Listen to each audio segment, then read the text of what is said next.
मेरा नाम है अमी गणात्रा। मैंने इंजीनियरिंग करा हुआ है कंप्यूटर साइंस में, उसके बाद MBA करा IIM अहमदाबाद से।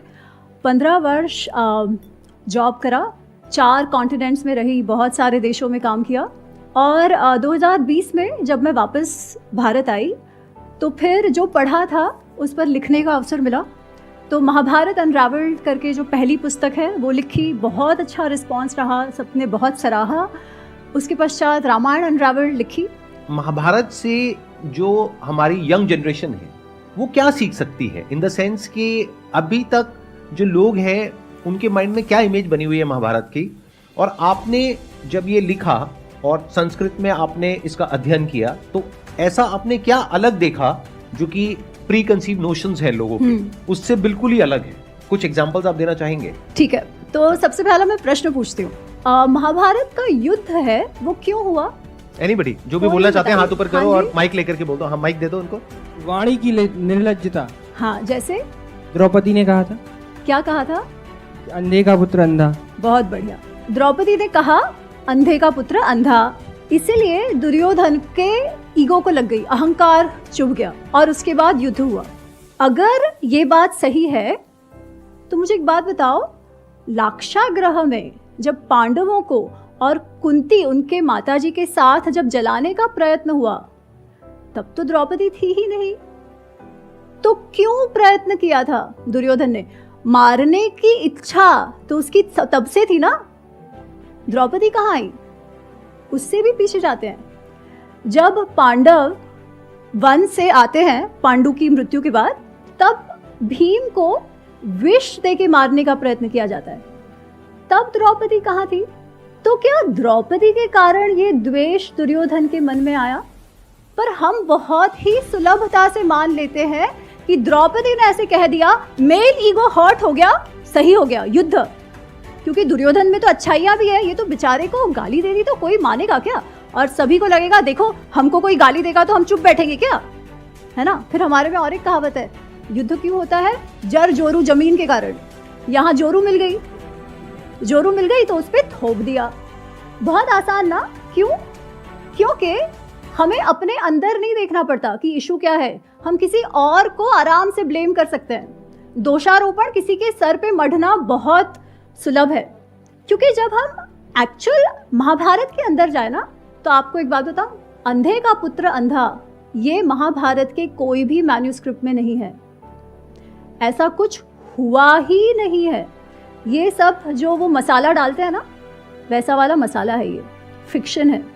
अंधे का पुत्र अंधा हुआ ही नहीं है। Are you sure about that? मतलब कहीं पर भी नहीं लिखा हुआ? 100%। आप गीता प्रेस वाला महाभारत देख लो, आप भंडारकर ओरिएंटल का क्रिटिकल एडिशन देख लो, आप KM गांगुली वर्जन देख लो, आप कोई भी महाभारत, व्यास रचित महाभारत आप देख लो, उस पे लिखी हुई पुस्तकें नहीं, वो फिक्शन है, वो नाट्य रूप है, काव्य रूप है। जो इतिहास है महाभारत, उसमें ये कहीं पर भी नहीं। अच्छा, अब ये क्यों महत्वपूर्ण है जानना? क्योंकि फिर हमारा दूसरा प्रश्न होगा कि अगर ऐसा नहीं हुआ था तो फिर युद्ध क्यों हुआ, जिसमें पांडवों, कौरवों के और भारतवर्ष के जितने भी क्षत्रिय थे, पूरे जनरेशन्स खत्म हो गए। दादा, बाप, बेटा, 3 जनरेशन जो क्षत्रियों के थे वो नष्ट हो गए। इतना बड़ा वो युद्ध हुआ। ये युद्ध क्यों हुआ? पांडवों ने वनवास भी मान लिया कि 13 वर्ष वनवास जाना है। 13 वर्ष वनवास हुआ, उसके बाद नेगोशिएशंस फिर से शुरू हुए। जब नेगोशिएशन शुरू हुए तो पांडवों ने, युधिष्ठिर ने यहाँ तक कहा कि कुटुंब में, परिवार में युद्ध नहीं होना चाहिए, क्योंकि युद्ध जो है ना वो लास्ट रिजॉर्ट होता है ना? युद्ध में किसी भी, दोनों तरफ की हानियां होती है, इसलिए युद्ध नहीं होना चाहिए। तो आप हमें इंद्रप्रस्थ मत दो, आपके पास रखो, हमें केवल 5 गांव दे दो जिससे हमारी रोजी रोटी चलती रहे। दुर्योधन कहता है सुई का टोक होता है ना, उतनी भी भूमि में नहीं दूंगा। क्यों? क्योंकि मैं इनके साथ जीना ही नहीं चाहता। इतना अधिक मात्सर्य भाव, जलसी जिसे कहते हैं ना, जलसी और अहंकार, इनके साथ जीना नहीं चाहता। तो मेरे अहंकार के लिए मैंने इतने जनरेशन्स को नष्ट करवा दिया। तो फिर इससे हमारा की टेक अवे क्या है? कोई भी निर्णय जब हम काम, क्रोध, लोभ, मोह, मद, मात्सर्य, extreme attachment and desire, anger, गुस्सा, बहुत ज्यादा गुस्सा, बहुत ज्यादा लोभ, लालचीपना, बहुत ज्यादा मात्सर्य, बहुत ज्यादा अहंकार में जब कोई भी निर्णय लिया जाएगा तब हमारा पतन होना निश्चित है। अच्छा बुरा इंडिविजुअल ट्रेट्स की बात नहीं है। जब निर्णय लेने का समय आता है तब आप किस भाव से लेते हो? क्या लोभ में, क्रोध में, मुझे ये चाहिए, वैसा मुझे चाहिए क्योंकि मुझे चाहिए, माय वे और हाईवे, ऐसा डिसीजन लेते हो, या ये मेरे लिए अच्छा है इसलिए मुझे लेना चाहिए भले मुझे अच्छा ना लगे? कैसे निर्णय लेते हो? That determines. अब this lesson is so different from everything else that you heard कि सब में सही है, सब में गलत है। जब आप ऐसे कहते हैं कि सब में व्हाइट भी है, सब में ब्लैक भी है, तो हम क्या कहते हैं? मेरे में भी तो ब्लैक है, उनमें भी तो था, चलता है। पर जब तक वो ब्लैक रहेगा ना, तब तक ये मत एक्सपेक्ट करना कि आप सक्सेसफुल होगे, हो ही नहीं सकते। सब में ब्लैक है और सब में व्हाइट है, is it not true? It is true. देखिए, गुण अवगुण सब में होते हैं, कोई भी ऐसा नहीं है जो एकदम परफेक्ट है, परंतु जब डिसीजन लेने की बात आती है तब आप कैसे लेते हो, ये महत्वपूर्ण है। ऐसा नहीं है कि मन में गुण अवगुण नहीं है, सब कुछ है, डिजायर्स है, हमें कुछ अच्छा लगता है और ये सब होना भी चाहिए। जब अटैचमेंट है तो प्रेम होगा, पर जब ओवर अटैचमेंट है तो पोजेसिवनेस आ जाएगी, तो जो संबंध प्रेम का संबंध था वही टूट जाएगा।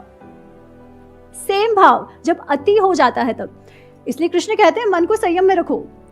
अर्जुन कहता है बहुत अच्छा, संयम में रखो कह तो दिया, पर होता है क्या, है ना? वो कहता है चंचल ही मन कृष्णा प्रमाथि बलवत दृढ़म, कि जो मन है ना बहुत चंचल है, वो वायु के जैसा है कि वायु को हम पकड़ने का प्रयत्न करते हैं ना, मन को संयम में करना वैसे कठिन कार्य है। कृष्ण कहते हैं सही है, कठिन तो है ही, असंशय ही महाबाहो, पर कैसे करो? अभ्यासेन तु कौन्तेय वैराग्येण तु गृह्यते। अभ्यास अभ्यास अभ्यास, प्रैक्टिस प्रैक्टिस प्रैक्टिस। वो सिगरेट मुझे नहीं पीनी है, फिर भी मेरा मन जाएगा, मुझे लगेगा नहीं ले लेता हूँ, नहीं ले लेता हूँ। आप 2-3 बार मन को बोलोगे ना नहीं लेना है, फिर चौथी बार मन नहीं करेगा, है ना? आप कोई भी कार्य करके देखो, असंभव कुछ नहीं है, पर प्रैक्टिस के अलावा कोई ऑप्शन भी नहीं है। आप ये कह रहे हैं कि जो गुण हैं अवगुण हैं वो सब में होते हैं मन के स्तर पर, लेकिन कुछ लोग हैं जो अपनी बुद्धि के हिसाब से चलते हैं, यानी बुद्धि से मन को कंट्रोल करते हैं, और कुछ है जो मन के हिसाब से चलते हैं। So what you are saying is कि it should not translate into action at the level of मन। सबके साथ में वही होता है, यानी काम, क्रोध, लोभ, ये सब सबके अंदर होता है, करेक्ट। बट कुछ उसके बेस पे एक्शन लेते हैं, कुछ उसके बेस पे एक्शन नहीं लेते हैं, यानी वो सही और गलत, धर्म और अधर्म के बेस पे एक्शन लेते हैं। That's what you are saying, right? Correct. और मैं ये भी उसमें कहना चाहती हूँ कि जब आप मन के बेसिस पर एक्शन लेते हो ना, तो उसका कॉन्सिक्वेंस तो होना ही है। फिर कॉन्सिक्वेंस जब होता है तब हम अपने आप को विक्टिम समझने लगते हैं कि सब बाहर की गलती है। नहीं, हमारे साथ जो भी होता है ना, वो कुछ भी किसी की गलती नहीं है, हमारी स्वयं की गलती के अनुसार, के हिसाब से ही जो होता है वो होता है। तो we have to start owning our actions and the outcomes. अच्छा, ये जो पॉइंट अभी इन्होंने बोला कि महाभारत जो हुई वो इस वजह से हुई क्योंकि द्रौपदी ने कहा कि अंधे का पुत्र अंधा, और ये हमने देखा भी है, टेलीविजन पे देखा है और इस तरह से सुना है। तो ये कहाँ से शुरू हुआ? ये मतलब एक इतने बड़े युद्ध के लिए एक फीमेल को ब्लेम किया जा रहा है, और वो सिर्फ एक फीमेल नहीं है, that is basically representative of all females. Absolutely. हम जो फ्रीडम ऑफ एक्सप्रेशन की बात करते हैं, हमारे संस्कृति में ये हमेशा से रहा है। हमेशा से मतलब मैं संस्कृत नाट्य जो 2000-2500 वर्ष पहले लिखे गए, वहां से ये है। अब ये पर्टिकुलर प्रसंग कहाँ से आता है ये मैं नहीं जानती, पर वो कहता है ना, लोक कथा में आता गया और ये बाहर तक, फिर अब वही सच्चाई हो गई जो बहुत बार बोला जाता है। जब भी कुछ काव्य लिखे गए तब उसमें जो हमारे नाट्यकार थे वो क्रिएटिव लिबर्टी तब से लेते हैं, क्योंकि पर्पस अलग है। पर्पस है रस, पर्पस है एंटरटेनमेंट, साथ साथ थोड़ा सा आप लेसन्स भी दे दो, पर वो क्रिएटिव लिबर्टी हमेशा से रहा है। हुआ क्या कि वो इतना सुंदर होता था कि वो क्रिएटिव लिबर्टी जो है वही सत्य हो गया। द्रौपदी के विषय में आप हमेशा जब सुनते हो तो उसे वो या तो अंधे का पुत्र अंधा या हमेशा बदला चाहिए बदला चाहिए बदला चाहिए, जबकि आप द्रौपदी का जो व्यक्तित्व महाभारत में देखते हो वो एकदम ही अलग है। She is one of the most graceful ladies that can ever be. तो एक प्रसंग आता है महाभारत में जो वन पर्व में है, इसको कहते हैं द्रौपदी सत्यभामा संवाद। द्रौपदी सत्यभामा संवाद में ऐसा होता है कि वनवास में है पांडव, द्रौपदी और सब, और कृष्ण सत्यभामा उनसे मिलने आते हैं। तो वो जब उनसे मिलने आते हैं तो पहले तो कुछ बात चलती है, जो पुरुष हैं वो अपनी बातें करते हैं और द्रौपदी और सत्यभामा बात कर रहे हैं। सत्यभामा द्रौपदी से पूछती हैं, तुम्हारा मुझे वशीकरण मंत्र चाहिए, तुम्हारे पास वो कौन सा वशीकरण मंत्र? वशीकरण मंत्र मतलब ऐसे हिप्नोटाइज कर देना, मुझे वो मंत्र बताओ। द्रौपदी कहती क्या हुआ? वो कहती है कि ये जो 5 पांडव है वो नित्य ही तुम्हारा चेहरा देखते रहते हैं, तुम कहती हो वो कर देते हैं, जो तुम चाहती हो वो सभी पांडव करते हैं, ये 5 पांडव तुम्हारे वश में है, तो मुझे बताओ तुम्हारे पास कौन सा वशीकरण मंत्र है?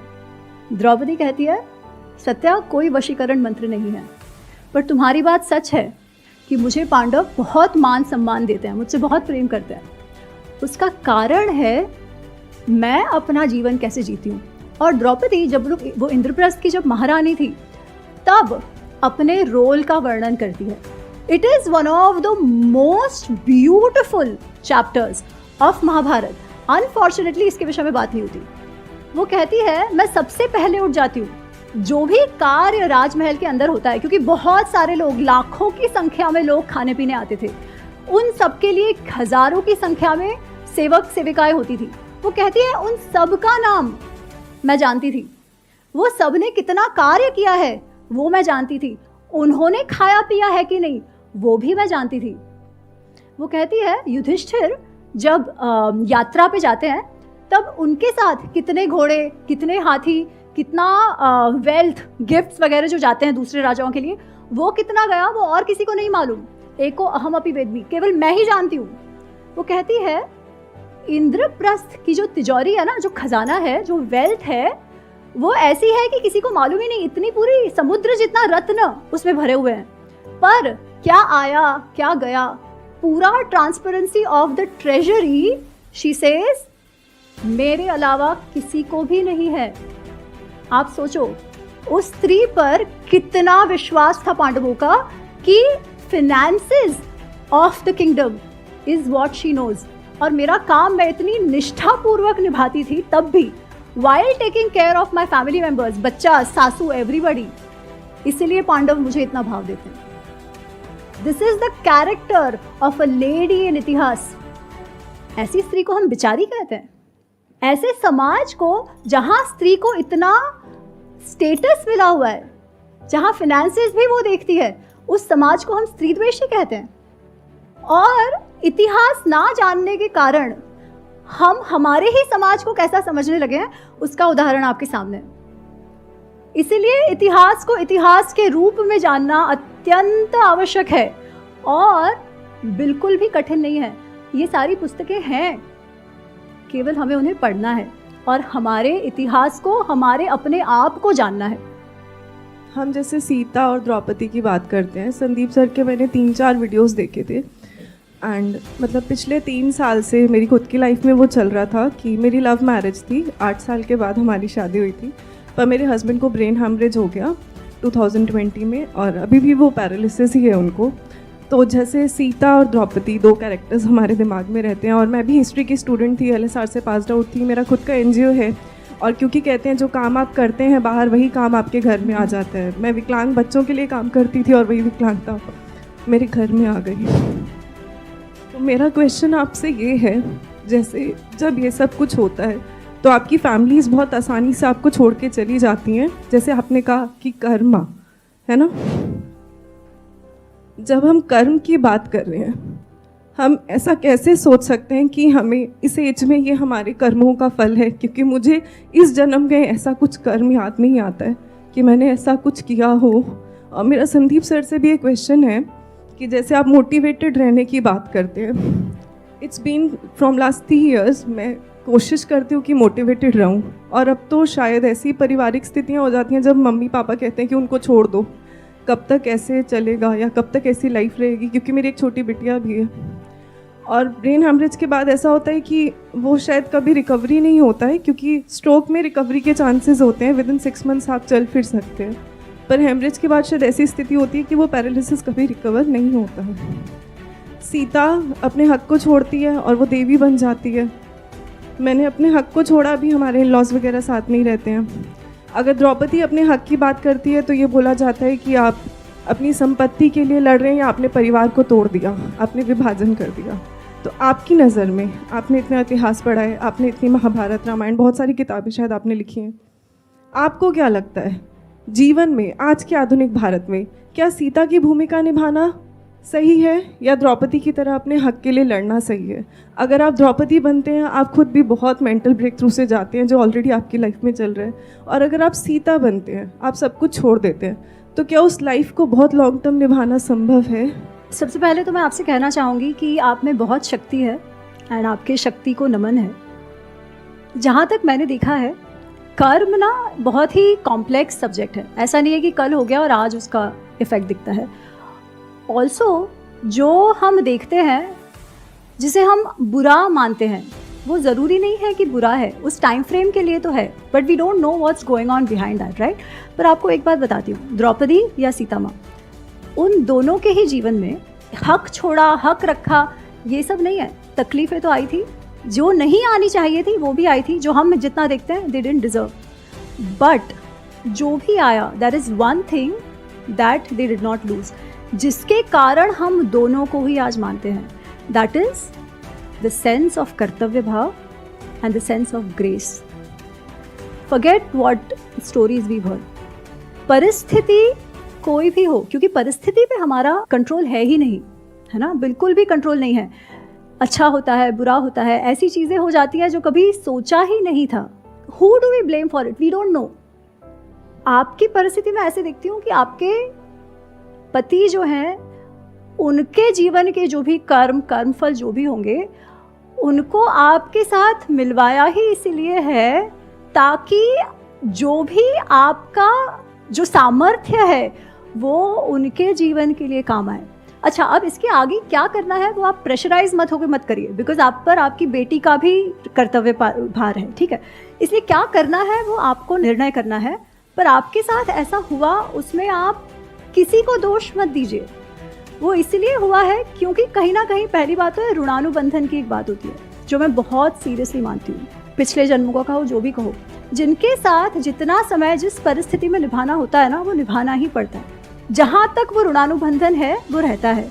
जब वो ऋणानुबंधन खत्म हो जाए ना, तब आप कितना ही प्रयत्न करो वो नहीं रहता। I will also add something in it, क्योंकि ये सिर्फ आपकी प्रॉब्लम नहीं है, ये हमारी पूरी की पूरी सोसाइटी की प्रॉब्लम है। क्योंकि होता क्या है कि यहाँ पर सुपरस्टिशन बहुत ज़्यादा है, अंधविश्वास बहुत ज़्यादा है, हमारी सबकी नस नस में दौड़ रहा है।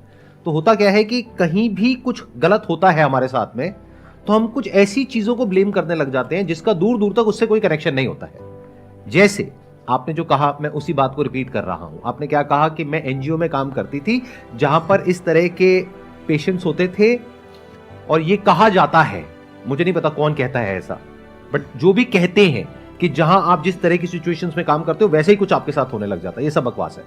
इस तरह की बातें मानना इज इलॉजिकल, इज अनसाइंटिफिक, क्योंकि अगर यही होता, इसका मतलब वो डॉक्टर जो कैंसर को क्योर कर रहे हैं उन सबको कैंसर हो जाता या उनके घर में हो जाता। It does not make any sense. Number one, that has to be very clear. हाँ, अगर कोई ऐसी बीमारी है जो कि ट्रांसमिट हो सकती है, then it makes complete sense. कोई वायरल इन्फेक्शन है, बैक्टीरिया इन्फेक्शन है, वो वहां से आपने कैच किया, आपसे उनको हो गया, makes complete sense. But if there is something that is not transferable और फिर आप ये कह रहे हैं, तो that is unscientific. That is one. तो never be unscientific in your thinking, because the moment you are unscientific, यानी आप लॉजिक से हटते हैं, रीजनिंग से हटते हैं, तो आप सुपरस्टिशियस हो जाते हैं। Then you become vulnerable to such people जो आपके फियर का बेनिफिट लेते हैं, आपके कंफ्यूजन का बेनिफिट लेते हैं, आपको ऐसे रास्तों पर लेकर के जाते हैं जहां पर आगे सिर्फ डार्कनेस होती है। तो never get into that territory. This is a message for all of you and like say everybody who is watching me, क्योंकि the moment you start accepting these baseless arguments और these superstitious beliefs as facts, वहीं से हमारा downfall शुरू हो जाता है हमारी थिंकिंग का। अब हमारी जो थिंकिंग है उसका कोई ग्राउंड ही नहीं है, इट्स लाइक अ बॉटमलेस पिट, वो गिरती जाएगी नीचे नीचे। That is one. सेकेंड, ये जो लॉ ऑफ कर्मा का पूरा कॉन्सेप्ट है ना, इससे ज्यादा मिसअंडरस्टूड और कोई कॉन्सेप्ट नहीं है। अगर आप मेरे स्टैंड पॉइंट से देखेंगे, जहां तक मैं भी पहले इसको समझता था, मैं भी कुछ ऐसा ही समझता था जहां तक मैंने स्टडी किया था या समझा था, कि हमारे कुछ कर्म हैं, कुछ संचित कर्म हैं, जो पिछले जन्मों के हैं, जो चले आ रहे हैं, उसकी वजह से हमारे साथ में कुछ हो रहा है। तो अगर कभी हमने पास्ट लाइफ में कभी कुछ बुरे कर्म करे हैं तो उसका तो फल मिलेगा ही।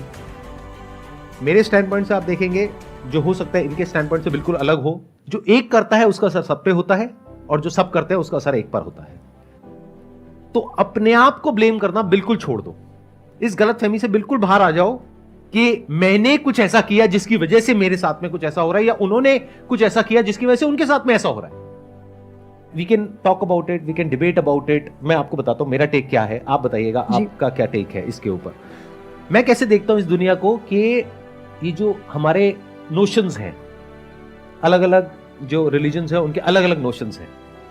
तो मैं क्या कह रहा हूं, इन सबको अगर हम एक बार को हटा दें, जो भी लिखा हुआ है उसको हटा दें। मैं ये नहीं कह रहा वो लिखा हुआ गलत है, मैं ये कह रहा हूं कि हो सकता है हमारा इंटरप्रिटेशन गलत हो सकता है वो जैसे करके हो कि एज एन एग्जाम्पल के ऐसा होता है और उसका हमने अपने आप ही कुछ और मतलब निकाल लिया। तो मेरे हिसाब से लॉ ऑफ कर्मा क्या है, मेरे स्टैंड पॉइंट से अगर आप समझेंगे तो, कि जो एक करता है उसका असर सब पे होता है। यानी कि क्या, आज जिस जगह पर अभी हम बैठे हैं, Delhi, which is one of the most polluted cities in the world, यहां पर जो बच्चा पैदा हो रहा है, क्या वो उसके बुरे कर्म है जिसकी वजह से वो पैदा हो रहा है? क्योंकि उस बच्चे को पॉल्यूटेड एयर ब्रीथ करनी पड़ रही है, जिसकी वजह से उसको कुछ ऐसी बीमारियां हो गई है कि वो तड़प तड़प करके मर रहा है। किसकी वजह से? अपने पास कर्म की वजह से?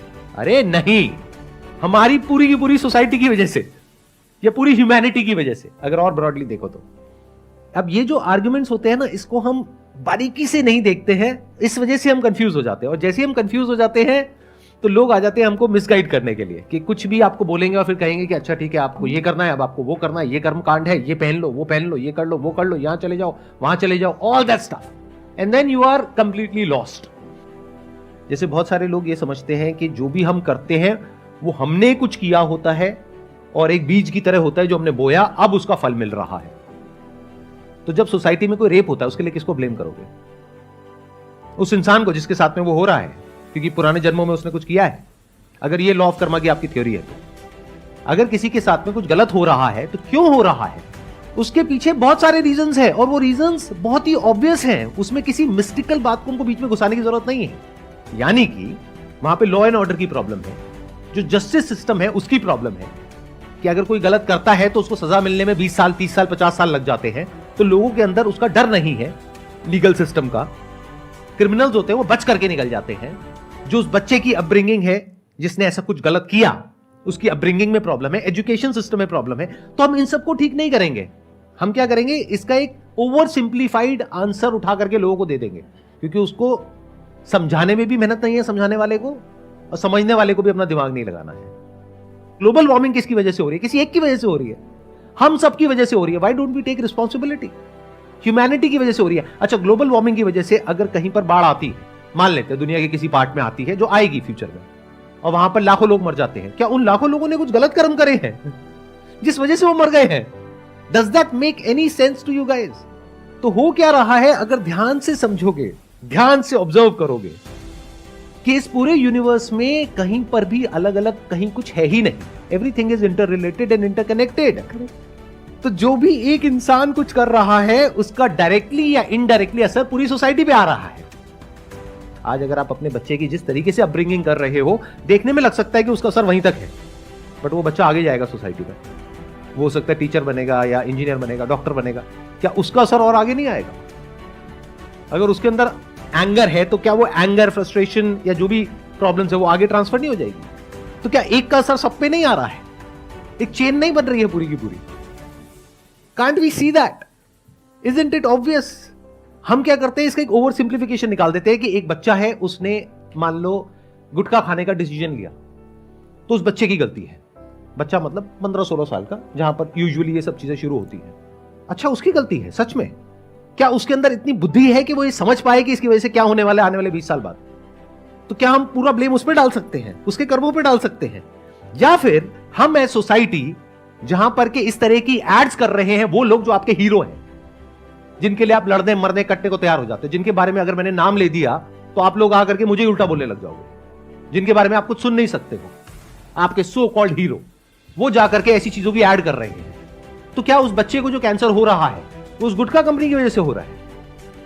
या आपकी वजह से हो रहा है, हमारी सबकी वजह से हो रहा है, क्योंकि हम चाहें तो बहुत कुछ कर सकते हैं लेकिन कुछ करते नहीं। तो जैसे ही लॉ ऑफ कर्मा को आप इस तरीके से समझते हो तो हम सबके ऊपर एक बहुत बड़ी रिस्पॉन्सिबिलिटी आ जाती है, क्योंकि अब फ्यूचर जैसा भी होगा सिर्फ आपका अपना नहीं, क्योंकि आपका अकेले का तो कोई फ्यूचर है ही नहीं। अगर आप किसी ऐसी जगह पे रहते हो जहां पर सब लोग खराब है, उसकी वजह से पूरा मोहल्ला खराब है, तो आप कैसे खुश रह सकते हो? खुद रिस्पॉन्सिबिलिटी लेनी पड़ेगी। आई एम सॉरी, मैं थोड़ा सा इमोशनल हो रहा हूं इस टॉपिक को लेकर के, because it's very close to my heart. आपका क्या टेक है इसके ऊपर? तो मैं आपसे पूर्णतः सहमत हूँ। केवल मैं एक चीज और कहना चाह रही हूँ, टेकिंग योर गुड का एग्जाम्पल। ऑफकोर्स कर्म पर्सनल लेवल पे होता है और कलेक्टिव लेवल पे होता है, और इवन जब मैंने आपको सबसे पहले वही कहा कि अपने साथ जो हुआ हो ना, उसमें we don't have to overthink कि अरे मेरे कौन से कर्म थे, because we will never know. आपको कभी पता ही नहीं चलेगा कि अरे वो किया वैसे हुआ, नहीं। परंतु ये बात भी बिल्कुल नहीं भूलनी चाहिए कि कोई भी कारण सर, कितनी भी बेवकूफ़ी के कारण, अगर वो 16 वर्ष का बच्चा गुटखा खाता है और उसके माँ बाप उसे नहीं रोकते हैं, तो उसका कॉन्सिक्वेंस तो उसे भुगतना ही पड़ेगा। So while we have to have a social consciousness, individual responsibilities cannot be forgotten. ठीक है, आपके निर्णय का जो आउटकम होता है वो भी दुनिया भर पे नहीं थोप सकते।